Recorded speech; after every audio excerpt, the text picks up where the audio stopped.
वारजे बाळवाडीच्या मुख्य रस्त्याच्या मधोमध आणि ते देखील भर पावसात सुरू असलेल्या रेल लाईनच्या खड्ड्यात आज सकाळी पीएमपीएमएल ची बस फसली आणि सकाळी सकाळी नागरिकांना वाहतूक कोंडीचा सामना करावा लागलाय। वारजे भाग पुणे महानगरपालिकेत जाऊन आता 25 वर्ष लोटली तरी या रस्त्याचे रुंदीकरण झालेले नाही। होता तेवढ्याच रस्त्यावर प्रचंड वाहतूक कोंडीतून वाहन चालक प्रवास करत असतात आणि अशातच ही बस रुतून बसल्याने नागरिकांना वाहतूक कोंडीचा सामना करावा लागला।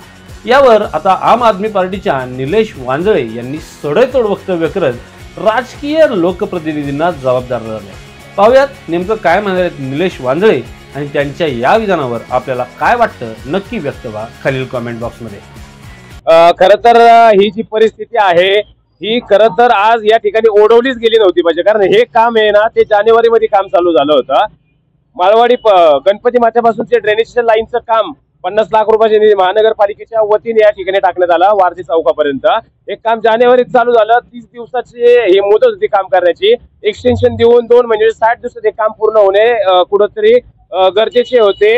28 फेब्रुवारीला हे काम पूर्ण झाले असतं, पण कामात दिरंगाई काही इतर प्रशासकीय अधिकाऱ्यांनी हे काम थांबवलं। त्याच्यामध्ये आपल्या भागात काही जे सो कॉल्ड राजकारणी आहेत, पुढारी आहेत, स्वतःच्या नावासाठी बरेच काही उद्योग त्याच्यामध्ये केले, त्यामुळे खरं तर हे काम डिले झालं। हे काम डिले झाल्यामुळे सामान्य नागरिकाला याचा फटका आज या ठिकाणी बसतोय। या ठिकाणी तुम्ही मागे बघत असाल तर 500 mm ची लाईन टाकतात।